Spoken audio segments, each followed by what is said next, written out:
Na leo mimi nimefika hii Busia kwa sababu ya mambo ya maendeleo ya Busia County. Nataka mnisikize kwa makini.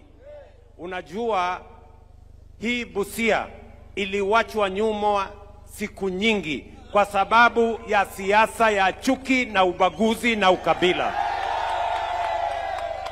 Nyinyi mnanielewa? Na ndio tumesema ya kwamba jameni, tunataka kubadilisha taifa letu la Kenya. Tuachane na siasa ya chuki na ukabila na ubaguzi. Ndio sababu hiyo Agwambo, Baba Raila Amolo Odinga alikubaliana na mimi ya kwamba tutengeneze serikali ya broad based, ile ya mapana na marefu, yenye haina mipaka ya dini, haina mipaka ya kabila, haina mipaka ya sehemu. Serikali ambayo itaunganisha Wakenya wote. Ndio maendeleo kama hii ipatikane Funyula. Kawaida mjengo kama hii inapatikana Nairobi peke yake. Ni kweli ama si kweli, my friends? Si ni kweli? Ndio mimi nataka niwaeleze watu wa Funyula. Hii ni kazi ya miaka miwili peke yake. Si ndio?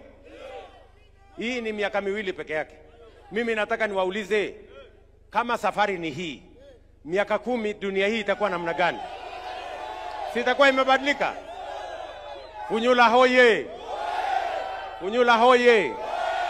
Ndio sababu hiyo mimi nimekuja hapa Funyula, ili wale wanaopinga mpango wa housing wajue ya kwamba Kenya inabadilika na vijana wanapata ajira na uchumi tunaizalisha. Mimi nataka niulize, kwa hii kiwanja kuna vijana wamepata kazi? Si vijana wamepata kazi kwa hii project? Ni kweli ama si kweli? Hawa vijana hapa Busia, tulikuwa na vijana wengi wamemaliza TVET, wamemaliza college, wao ni plumbers, wao ni electricians, wao ni masons, wao ni carpenters.